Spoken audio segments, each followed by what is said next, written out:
Les doy la más cordial bienvenida a todos los que nos acompañan hoy en nuestro evento titulado Aceptar lo inaceptable, la enfermedad como camino o filosofía de vida. Soy Helen Ramírez, coordinadora del grupo Conexión en Español de la Fundación Nacional de Esclerodermia.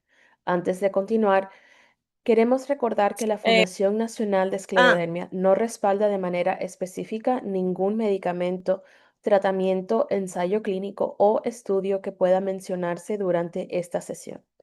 Nuestro propósito es brindar información que ayude a mantener la comunidad informada sobre las distintas opciones disponibles. La esclerodermia se manifiesta de forma diferente en cada persona y su gravedad puede variar, por lo que un enfoque médico individualizado es fundamental.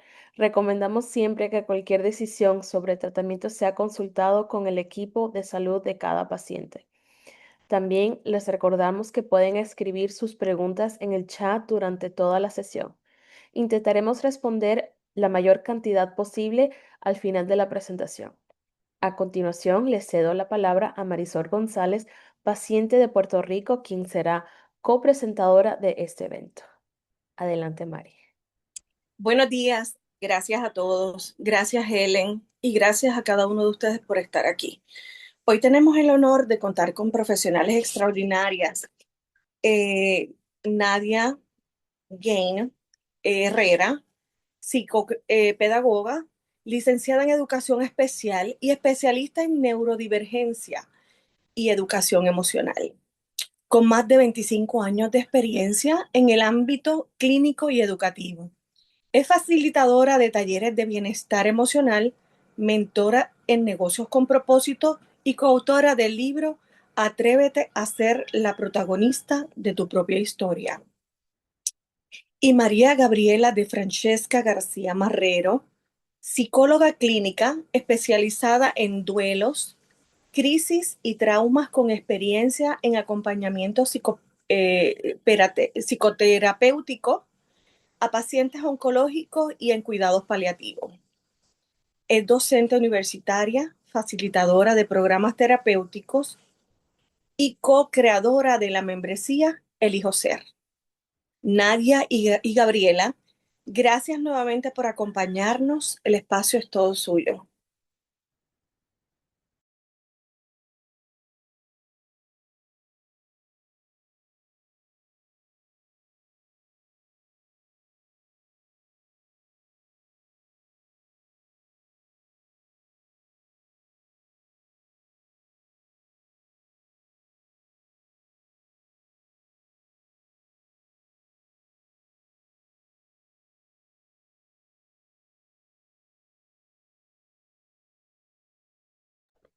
El micrófono. O cosas que pasan, perdón.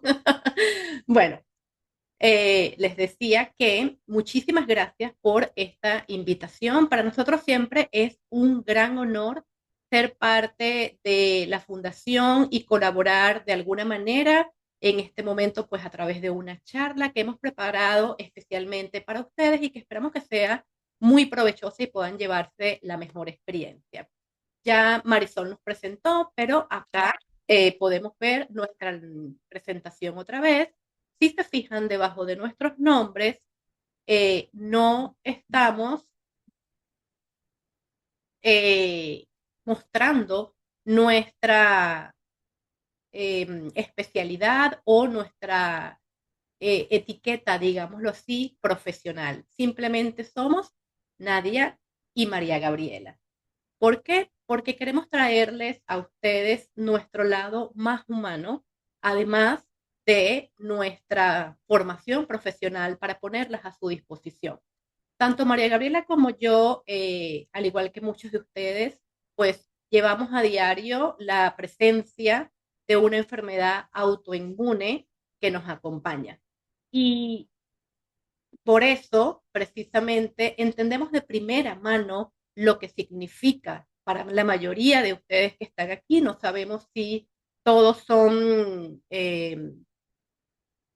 han sido diagnosticados con alguna enfermedad autoinmune o si son cuidadores de una persona con enfermedad autoinmune.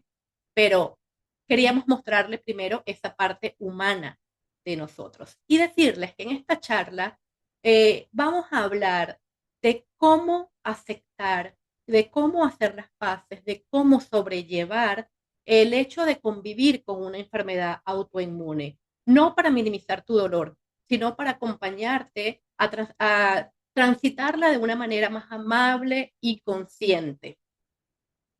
Y aquí quiero mostrarles que sé que no son de las imágenes más lindas que tengo, pero quiero mostrarles imágenes de cuando yo recibí mi diagnóstico de artritis reumatoide.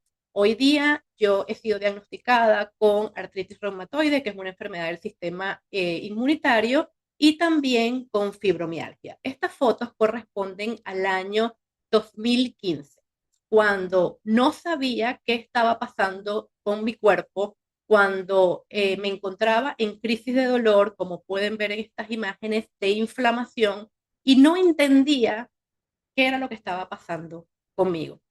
De pronto, una persona saludable, una persona estable, empezó a tener crisis de dolor, de inflamación, obviamente no me reconocía ante estas imágenes y estas fueron imágenes, fotografías que tomé para documentar cómo estaba haciendo mi día a día y poder llevárselas a mi médico.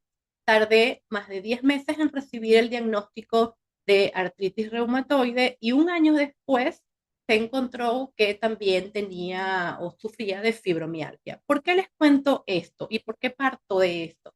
Porque quiero que ustedes sepan que tanto para ustedes como para mí en este caso, al principio puede ser un choque muy fuerte el no saber qué nos está pasando, el no saber cómo vamos a manejar nosotros esta realidad que tenemos y que nos está impactando no solo físicamente, sino también psicológicamente. Y una característica que tienen las enfermedades autoinmunes es que no siempre se ve desde el exterior. Aquí tenemos fotografías. Aquí ustedes podrán decir, era visible, estabas inflamada, era visible, no te sentías bien, pero no siempre es así. Y como no siempre es así, muchas veces el resto de las personas no entiende el impacto tan fuerte que está teniendo esta enfermedad en nosotros. Entonces, ¿qué pasa dentro de nosotros cuando se nos obliga a enfrentar algo que nunca hubiéramos elegido? Ya sea que tú recibiste tu diagnóstico siendo muy joven o en etapa adulta, como pasó conmigo, yo recibí mi diagnóstico a los 39 años, siempre nos llega como una bomba, como algo que decimos, ¿qué está pasando acá? ¿Y por qué me está pasando esto a mí? Y el impacto de vivir con esto, de incorporarnos a nuestras vidas y de aceptar que esto será una enfermedad crónica que me acompañará a lo largo de mi vida, es realmente muy fuerte a nivel psicológico. Entonces, ¿qué pasa con nosotros? ¿Qué pasa cuando recibimos ese diagnóstico y no sabemos qué hacer o cómo integrar? Bueno, de las primeras cosas que nos suceden, quizás ya muchos de ustedes han superado esta etapa, pero lo primero que sucede es la resistencia. Es decir, nos enteramos y nos cae como sorpresa el enterarnos que estamos sufriendo o que vamos a sufrir a lo largo de nuestra vida de una enfermedad con la que tendremos que aprender a lidiar.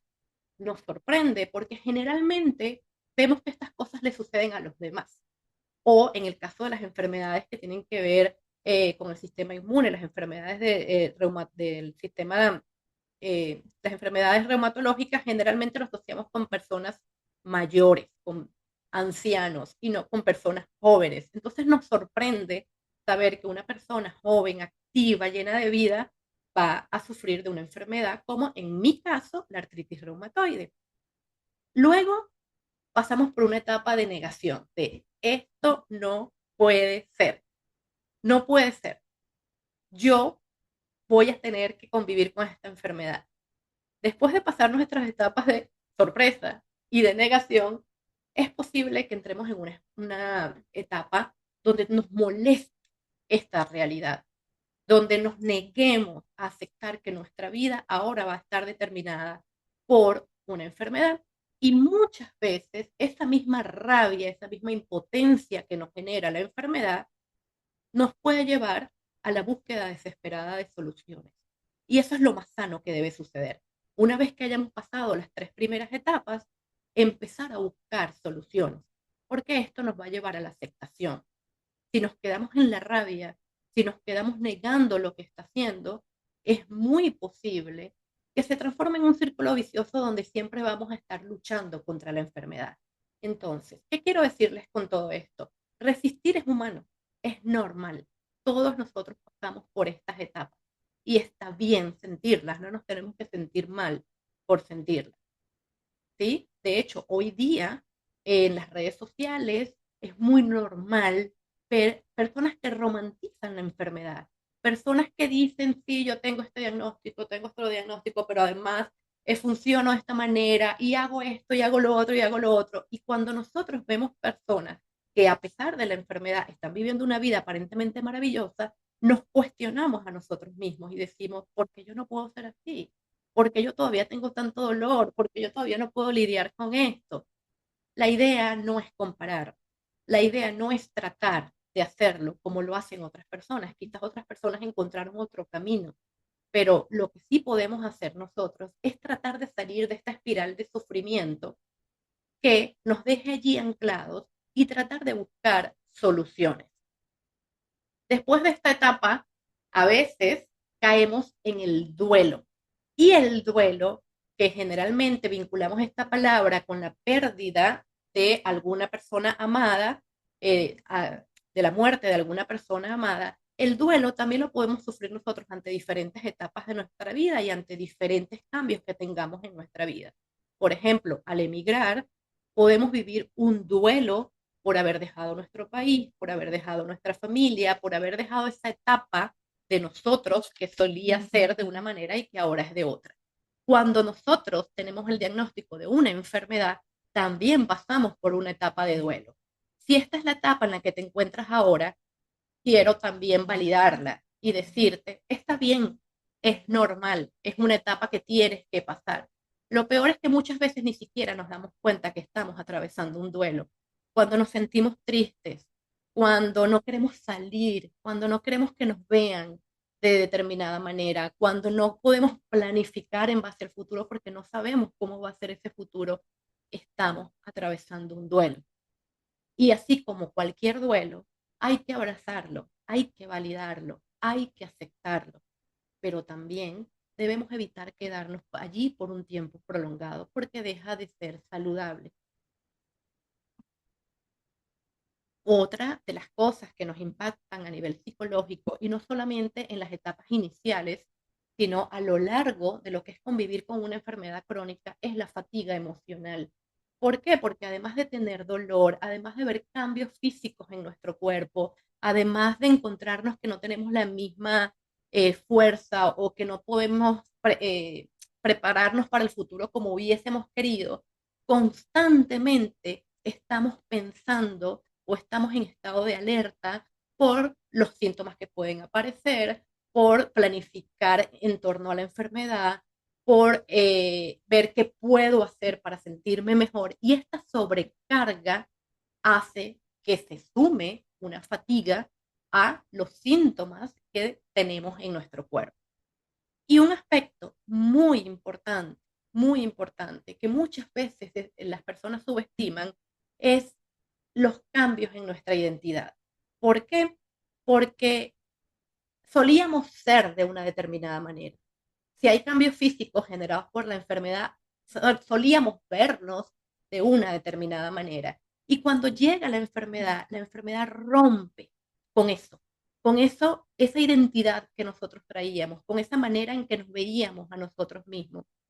Ahora ya no somos quienes solíamos ser, sino que además somos, digámoslo de alguna manera, la enfermedad también, porque la tenemos que integrar y abrazar y saber que ya no voy a seguir siendo la misma persona que solía ser. ¿Que puedo hacer adaptaciones? Sí, pero definitivamente hay un cambio de identidad. Entonces, cuando nos vemos ante esa situación, decimos, ¿y ahora quién soy? ¿Cómo reconstruyo mi identidad? ¿Quién soy a pesar de la enfermedad para no convertirme únicamente en ella? Yo no quiero ser Nadia la que tiene fibromialgia y artritis reumatoide. Yo no soy mi enfermedad. Yo soy Nadia. Ahora, ¿cómo soy yo a pesar de tener que aceptar e integrar ambas enfermedades en mi vida? ¿Cómo hacer para que las enfermedades no me definan? Eso es básicamente tratar de reconstruir una nueva identidad. Entonces, no nos duele solo lo que nos pasa, no nos duele solamente a nivel físico, no nos duele solamente el tener que aceptar que tenemos una enfermedad crónica, nos duele lo que significa y lo que trae consigo. Ahora bien, ante todos estos cambios existen dos vías. Una vía es convertirnos en víctima de nuestra enfermedad, es quedarnos allí, es esperar que los demás nos ayuden, es esperar que algo cambie, es lamentarme por ser quien soy. Y la otra vía es sin duda la aceptación. Entonces, por eso quería decirte que no, la enfermedad no solamente es los aspectos, digamos, negativos que ya mencioné, no es pérdida. Muchas veces a través de ese cambio, esa forma que nosotros podemos mirar la enfermedad, podemos conseguir mayor conexión con nosotras mismas, porque podemos aprender a vernos, incluso de la forma en que antes no nos veíamos, porque aprendemos a tener nuevas prioridades y a elegir mejor, haciendo que estas prioridades estén más alineadas con nuestro bienestar. Hay personas que a través de la enfermedad desarrollan una fortaleza emocional mucho más profunda y que tienen una capacidad o descubren una capacidad de adaptarse de forma admirable. Esto es posible. Y la razón por la cual les hablé de mí en un principio es porque quiero contarles que estando yo en cama, sin poder moverme, con muchísimo dolor, con muchísima inflamación, llegué a ver en un momento una realidad de mí que no me gustaba. Y yo me decía, yo no quiero ser esto. Como les contaba anteriormente, me diagnosticaron a mis 39 años. Y yo decía, yo no quiero convertirme en esto. Yo no quiero ser una carga para mi familia. Yo quiero que algo salga de aquí que me permita volver a ser una persona independiente. Y fue una decisión muy dura porque, como les decía, estaba en un estado emocional muy profundo, con mucha afectación, pero también a nivel físico. Caminar, salir a hacer una caminata de 5 o 10 minutos era agotadora. Sin embargo, me obligué a inscribirme en un gimnasio porque mi doctor me decía que debía tratar de hacer ejercicio, ¿no? Y yo decía, ¿cómo voy a hacer ejercicio si caminar 5 minutos es un crimen? Estoy casi que muriendo ante estos 5 minutos de caminata. Pues me obligué a ir más allá, a aparecer al gimnasio en una vez a la semana, después 2 veces a la semana, después 3 veces a la semana. Y sí, tenía razón mi médico, al incorporar el ejercicio, fui mejorando y mejorando y mi enfermedad se fue controlando y controlando. ¿Y qué pasaba con esto? Que cuando yo notaba que gracias a mi alimentación y a los ejercicios yo podía controlar la enfermedad, más fortaleza emocional tenía y más me daba a mí la esperanza de saber que yo podía convivir con esta nueva realidad. Entonces, ¿cómo podemos rescatar todo esto que les estoy mostrando en pantalla? Pues a través de la aceptación. La aceptación es el primer paso para transformar la realidad. Aceptar que hay algo que ahora me acompaña y que ya lo debo incorporar en mi vida. Por ejemplo, en mi caso, yo me di cuenta que yo tenía lo que llaman en artritis reumatoide los flares, las crisis, eran por lo menos una vez al mes. Y me di cuenta de que se presentaban y se quedaba conmigo la crisis grave, la crisis de dolor, solía quedarse conmigo 3 días. Cuando yo anticipaba que iba a tener una crisis de dolor, yo bajaba el ritmo de mis actividades porque yo sabía que yo tenía que priorizar mi cuerpo durante esos 3 días. Si yo me resistía por cumplir con mi agenda, por obligarme a ser mejor mamá, por ser más activa, por no perderme el gimnasio, por la razón que fuera, esos 3 días dejaban de ser 3 días y se convertían en 5 o en 6. Así que aprendí a darle la prioridad a mi cuerpo que me estaba pidiendo. Y cuando estaba en una crisis de dolor, minimizaba la agenda, cambiaba reuniones, movía las cosas que tenía que hacer para poder darle prioridad a mi cuerpo, poder tomarse esos 3 días que me estaba pidiendo de descanso para que no se transformaran en 10. Y saben que poco a poco las crisis se han ido espaciando. Cada vez son menos las crisis que tengo. Entonces, cuando tú identificas cómo se está comunicando tu cuerpo contigo, qué necesita, cómo puedes adaptarte y darle el cuidado que realmente merece y que es necesario, cuando tú te pones como prioridad, puedes controlar mejor la enfermedad. Y al controlarla mejor, no solamente te sientes bien tú, sino que puedes darle a los demás lo mejor de ti, porque una vez que dejes descansar tu cuerpo y te recuperes, vas a poder dar tu 100%. Entonces, aceptar no es rendirse, tampoco es conformarse, tampoco es dejar de luchar y decir, bueno, esta soy yo, ya, bueno, ya yo no podré hacer más nunca esta actividad y esta otra actividad y la gente que me quiera así, que entienda que yo tengo dolor. No, no es eso. En realidad, aceptar es reconocer tu realidad, es saber que tú estás conviviendo con algo que tú tienes que aprender a mirar, a escuchar y a integrar. Esa es parte de la aceptación. Es dejar de pelear contra lo que ya existe. Ya no podemos hacerlo, ya no podemos cambiarlo, ya no podemos patalear y pedirle a Papá Dios o al universo que lo revierta. Llegó y llegó para quedarse. Ahora no tiene que quedarse como un monstruo ante nosotros, puede quedarse acompañándonos de la mejor manera, ¿ok? Y aprender a convivir con la incertidumbre, aprender que hoy me siento maravillosamente bien, pero yo no sé qué va a pasar en un mes.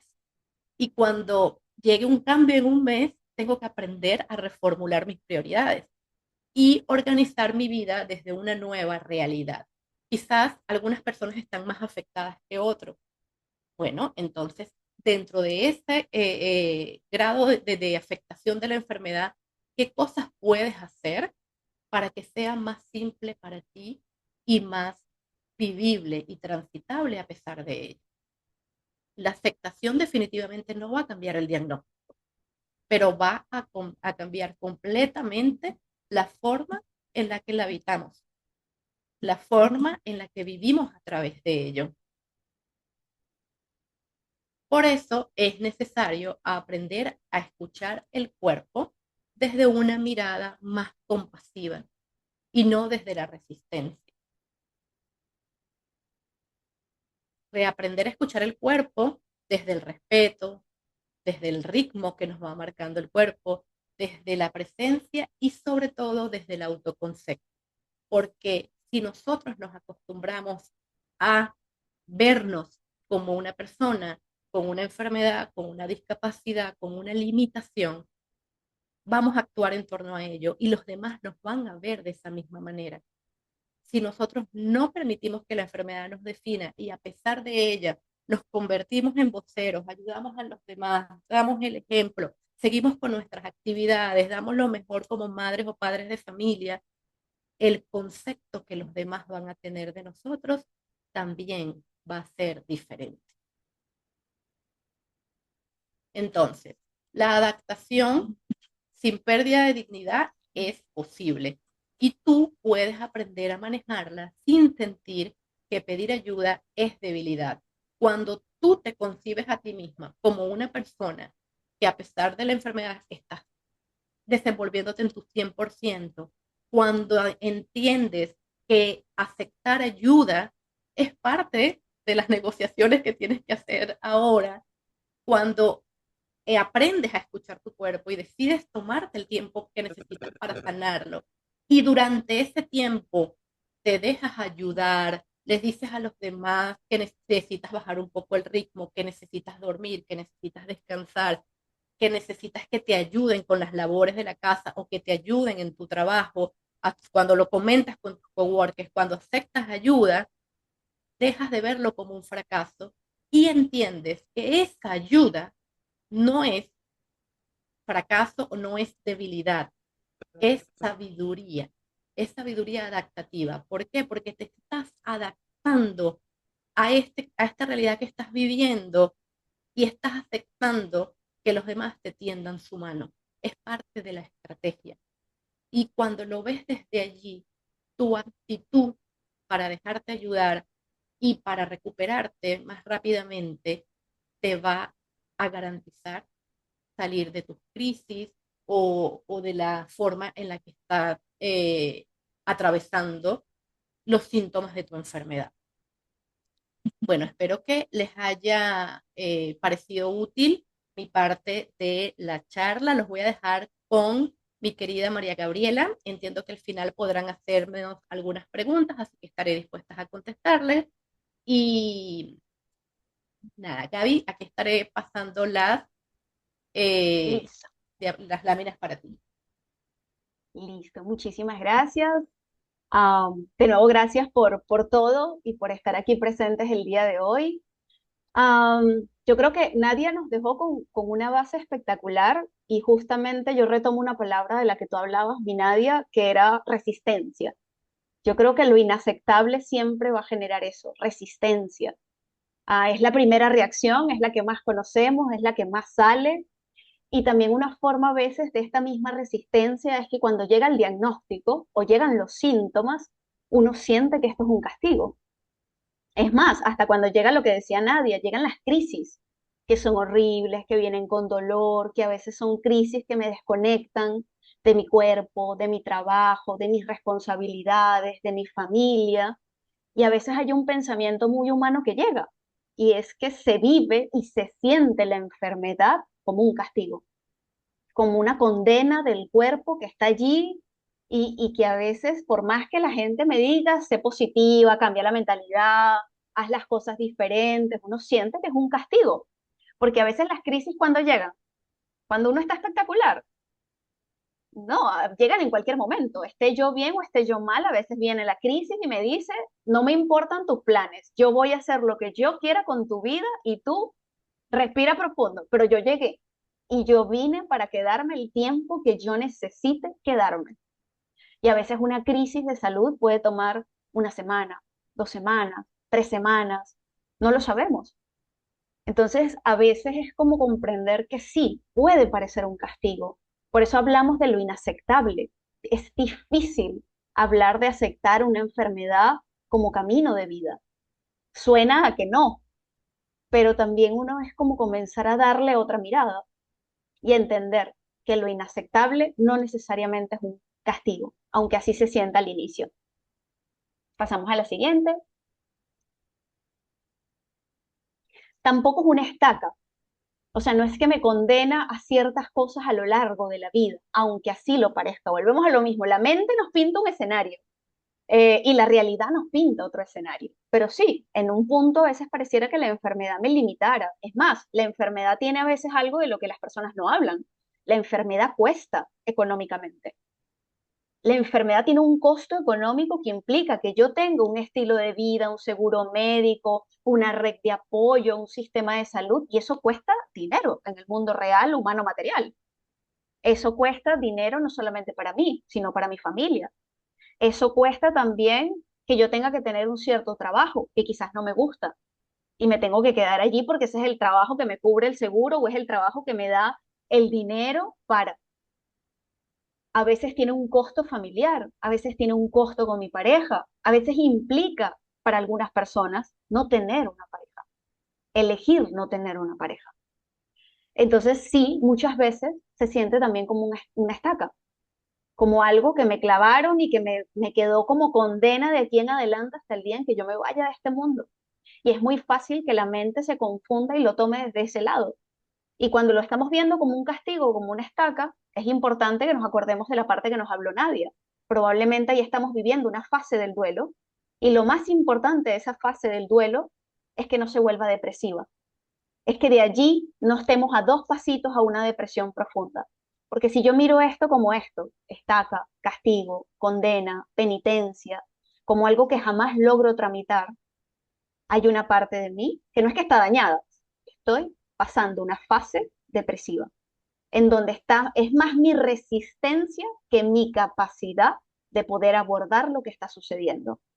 Y ahí es donde yo tengo que intervenir en mí emocionalmente y darme el permiso o de sacar la mano y pedir ayuda, o de yo confrontarme conmigo misma, sentarme y hacerme las preguntas importantes.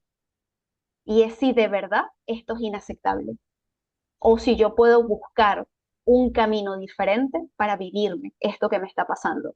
Que a veces también hay algo que es súper complejo, nadie y yo lo vivimos porque aunque no compartimos quizás la misma enfermedad, compartimos el camino del autoinmune, en donde cuántas veces a uno no le dijeron que no tenían respuesta sobre el diagnóstico de uno. Yo estuve en espera de un diagnóstico por 5 años y conozco personas que han pasado toda la vida en espera de un diagnóstico. Tuve suerte y fue frustrante y tuve suerte. Y en el camino, pues pasaron miles de cosas, hasta me llamaron paciente psiquiátrica, o sea, yo me lo estaba imaginando. Mi malestar era súper imaginario, simbólico, y obviamente ahorita lo digo con risa. En el momento eran citas médicas, consulta, tener que respirar profundo, no entender lo que me pasaba, y además la frustración que la persona que me estaba atendiendo tampoco lo entendía y también estaba buscando conmigo una respuesta y a veces se rendía más rápido el médico que uno, a veces no, a veces uno encontraba personas que vivían este proceso contigo.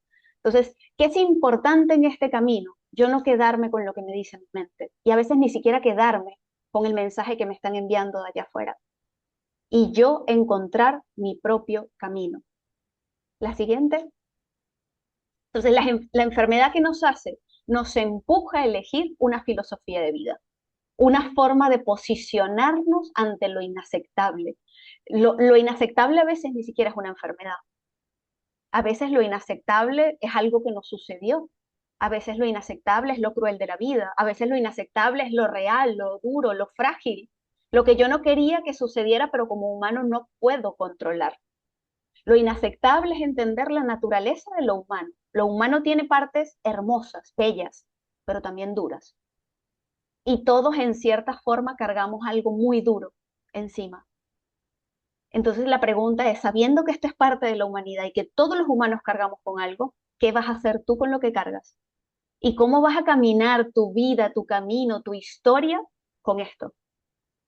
Y a veces esto se carga solo con una filosofía de vida, con una forma ahora de posicionarte ante tu vida, de decir, a mí esto, a pesar de lo duro, lo difícil, lo doloroso, lo horrible, las crisis depresivas, el dolor, esto a mí no me va a ganar.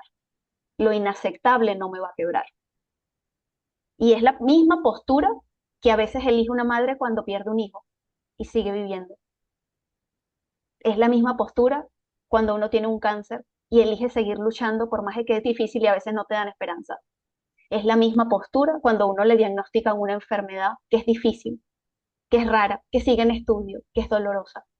Es yo decirle lo inaceptable, yo voy a seguir viviendo y no sobreviviendo, sino intentando elegir lo mejor que yo pueda en medio de una vida limitada, porque todos tenemos vidas limitadas, pero la enfermedad es el mayor recordatorio de que sí tenemos limitaciones, pero a pesar de, yo voy a elegir intentar disfrutar de lo que yo pueda, como yo pueda, en mi vida.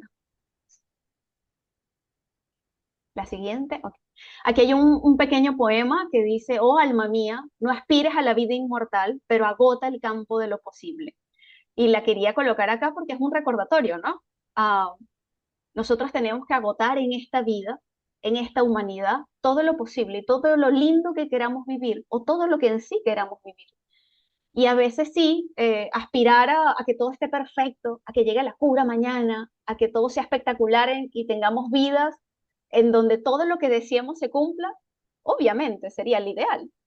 Pero también ya somos todos adultos y ya entendemos que a veces la vida no nos da todo lo que nosotros queremos, pero aún así seguimos teniendo este campo de lo posible. Y lo posible puede sorprendernos. Y lo posible es uno también saber que tenemos esta vida y en esta vida hay pequeñas cosas que aún así sí se pueden disfrutar y aún así sí valen la pena. La siguiente, por favor. Y les quería contar, yo me imagino que ustedes han visto en películas, en libros, en historias, lo que fue la historia de Sísifo, que es una condena muy famosa en la mitología. Y a él, no les voy a contar toda la historia, pero sí lo más interesante, que fue su castigo, y por eso su castigo se vuelve simbólico en la mitología. A él lo condenaron toda la existencia a cargar una piedra por una montaña empinada, y a que justo cuando llegara a la cima, o sea, a punto de ya sacar la piedra de la montaña, la roca se devolvía y se lo llevaba a él con todo el peso y él tenía que volver otra vez al punto de partida, repitiendo la acción una y otra y otra y otra vez a lo largo de toda la eternidad. Una de las condenas más fuertes, y de esta condena se ha hablado mucho, se ha escrito mucho, porque es como hablar de lo inaceptable. O sea, ¿se imaginan si ustedes los condenan a subir una piedra todo el tiempo, pero saber que esa piedra nunca va a subir y que siempre la piedra te va a llevar atrás? ¿Cómo viven con eso? ¿Cómo se vive? La siguiente, por favor. O sea, ¿cómo tú vives sabiendo que la piedra, igual, hagas lo que hagas, va a estar allí, no vas a quitarla, no vas a sacarla, vas a tener que convivir con ella? Pero aún así, no puedes parar de subirla. Fíjense lo interesante de la condena. Él no puede elegir no subir la piedra. Él tiene que subirla, porque ese es su trabajo. Todos los días el trabajo de este personaje en la mitología es subir la piedra. Entonces, aquí entramos en el sentido de lo absurdo, el cómo la vida a veces nos manda castigos, condenas, cosas absurdas que uno no entiende ni por qué, ni para qué, ni qué sentido tiene. Entonces, a veces, y por eso les quería colocar esto acá, la enfermedad sí, la enfermedad es la roca. Y a veces hay enfermedades que realmente se sienten así. ¿Cuántas veces ustedes no se han sentido espectacular? Hacen lo que les dice el médico, toman los medicamentos, esto, aquello, y regulan el estrés, van a terapia, intentan manejar relaciones con las personas que sean significativas y luego están a punto. La roca está a punto de salir y ustedes se sienten divinas, espectaculares, perfectos y la roca se te viene. Y uno siempre estaba con la esperanza de que, mira, le quedaba era esto, o sea, si yo empujaba un poquito más, ya yo estaba del otro lado, ¿ya? Y se te viene encima y llega una crisis o una enfermedad o te hospitalizan y se te vuelve y se te cae todo. Entonces, ¿cuál sería el sentido de hacer esto todo el tiempo? Esto tiene que ver con una filosofía de vida, esto tiene que ver con un camino de vida. El sentido es mi postura. El sentido es que yo intente, en la medida de lo posible, entender que la roca sí va a estar. Y sí, va a pesar. Pero mi tarea, ¿cuál es? Llevar la roca. Y es aceptarlo. Y sí, a veces vamos a pasar por todas las facetas de entender, esto es absurdo, esto es tonto, ¿para qué lo hago? Y entonces, ¿para qué yo estoy haciendo todos estos tratamientos si no hay cura, si no sé qué? Y es entender, mi tarea es reconciliarme con esa roca y entender que esa roca la voy a jalar y la voy a empujar y voy a tener la fuerza para empujarla, pero a veces esa roca se me va a venir encima y yo saber vivir con eso. Y no les estoy romantizando esto, yo no les estoy hablando de la parte, no les estoy hablando de positivismo, porque de eso hay mucho en las redes y nadie y yo no queríamos venir a inyectarles una dosis de positivismo que a veces es tóxico porque uno compara y dice, ay, pero esa no es mi vida, que no la tiene que ser. Tu vida y tu camino va a ser como tú te relaciones con esa roca y eso lo tienes que definir tú a partir de tu historia, de tus valores, de tus circunstancias, de tu contexto y de tus recursos, de tus fortalezas. Pero aquí sí es importante que ubiques. cuál va a ser el sentido de algo que va a parecerle a tu mente absurdo, que es llevar todos los días una roca y que en cualquier momento esa roca te puede tirar. Y aún así, no permitir que la roca sea la que tiene el poder y el control, sino tú, que eres el que la empuja. La siguiente, por favor. Entonces, fíjense que acá en su condena, lo que se va reconociendo, sí, ahí, esa misma. En su condena lo que se va reconociendo es eso, yo aceptar qué voy a hacer con ella.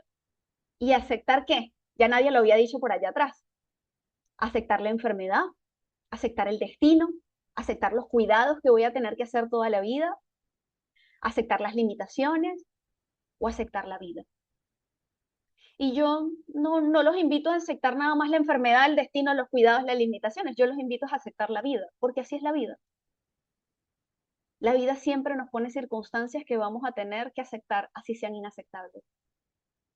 Y tocas elegir vivir, que es una palabra que nosotras, si nos conocen, deben saber que nosotras la palabra elección nos encanta, somos fanáticas de esa palabra, pero aquí es elegir la vida, sin que eso signifique derrota, sin que eso signifique castigo, sin que eso signifique lástima, sin que eso signifique perder la dignidad, sin que eso signifique perder la fortaleza que tienen como seres humanos de vivir a pesar de. Y aprender ahora, a partir de aquí, la siguiente, por favor, a entender con qué compararse. Porque hoy en día las redes sociales hacen algo. Tú te comparas con el mejor, pero yo los invito a compararse con el peor, no con el mejor. O sea, si van a buscar en las redes sociales con quién compararse, no se comparen con la persona que tiene la misma enfermedad, pero que tiene un montón de dinero y tiene un montón de recursos y de apoyo y dice que tiene una familia perfecta en donde aparentemente no hay problemas y no hay una suegra complicada y no hay una hermana problemática y no hay, no, pues, familias perfectas, lo que uno le muestran allí. Y que tienen el mejor seguro médico y que todo lindo, perfecto. No, compárense con una persona que quizás lo está viviendo peor. Y no para que le tengan lástima, sino para que ustedes vean en medio de el que quizás ustedes sí tienen cosas, quizás tienen fortalezas emocionales que esas personas no tienen, quizás tienen un poquitico más de recursos, no mucho, pero un poquitico. Quizás tienen a una hija, una pareja, un amigo, una amiga allí que está con ustedes, que los escucha. Y hay otra persona que no tiene a nadie que los escucha. Yo los invito a que se comparen donde deberían compararse. Yo los invito a que se comparen con una persona que hoy no tiene dos piernas. Yo los invito a que se comparen con una persona que tiene un cáncer terminal. Yo los invito a que se comparen con una persona que tiene menos. Porque ahí es donde uno aprende que a pesar de que uno carga algo inaceptable y muy difícil encima, eso que estás cargando a veces, no es que no pesa, yo no te voy a romantizar el peso porque pesa, pero a veces hay vidas mucho más duras. Y eso no implica que dejes de ser compasivo o compasiva contigo, pero sí que veas allá afuera y no solo te veas a ti el zapato. Ver el zapato de uno está bien, pero uno también cuando ve el zapato del otro, uno respira profundo y uno dice, ok, o sea, que no es que la vida es fácil para todo el mundo. No, no es fácil para todo el mundo. Implica a nosotros tener la valentía de saber que estamos aquí por algo más grande que nosotros. Y ese algo más grande no tiene que ver con nosotros, tiene que ver con los otros. La siguiente, por favor. Entonces los invito a qué? A que hagan estas tres cosas. A que adquieran un sentido en lo que están viviendo, en lo que están pasando. A que busquen significados y a que tengan esperanza. ¿Y qué es buscar significados? Fíjense, ¿quién sostiene esta fundación? ¿Cuántas personas no hay detrás haciendo esto por otras personas? ¿Cuántas personas no le están dando un sentido a su enfermedad a partir del servicio? ¿Cuántas personas no están colaborando? Esos son significados. Significados que sostienen cuando uno está en crisis. Significados que sostienen el dolor. ¿Cuántas personas hoy están aquí cuando pudieran estar haciendo otra cosa? Y hoy están acá compartiendo el rato con nosotras. Esos son significados. Eso es sembrar significados. Los significados dan sentido y dan fuerza. Y cuando uno está mal es lo que ayuda a levantarse de la cama. Yo con permiso de mi señorita por aquí, ustedes no tienen idea de cuántas veces yo he trabajado con Nadia y Nadia ha estado viviendo una crisis de dolor. Y aún así, esta señorita se ponía conmigo en una reunión de Zoom 3 horas y empezábamos mal, o sea, cansadas, y ya estaba cansada, y después terminábamos riéndonos. Y aún así ella hacía el esfuerzo de entrar a la reunión conmigo porque teníamos un compromiso laboral. Eso es significado. Y probablemente todos ustedes lo han hecho de alguna manera. Y ahí es donde está la esperanza en lo inaceptable. La siguiente.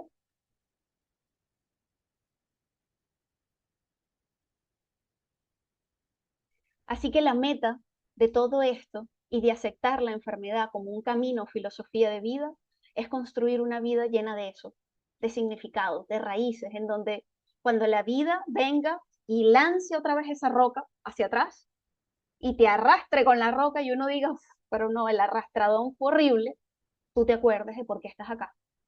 Estás acá por una hija, por una pareja, por unas personas, por una fundación, por hacer un poquito más, por intentar que este mundo, a pesar de lo duro, tenga un poquitico de algo más, por intentar dejar un ejemplo, por tú tal vez vivir algo muy lindo que todavía quieres vivir y puedes vivir, porque todavía hay algo que te hace sonreír, porque todavía hay cosas que valen la pena.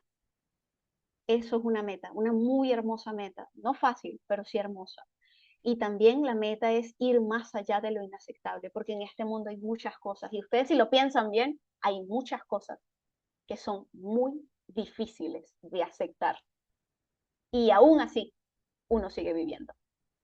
Entonces, ya sabiendo eso, ya no solamente sobrevivir, sino intentar que esto valga la pena. Así a veces parezca que no valga la pena. Y va a aparecer, y se van a acordar.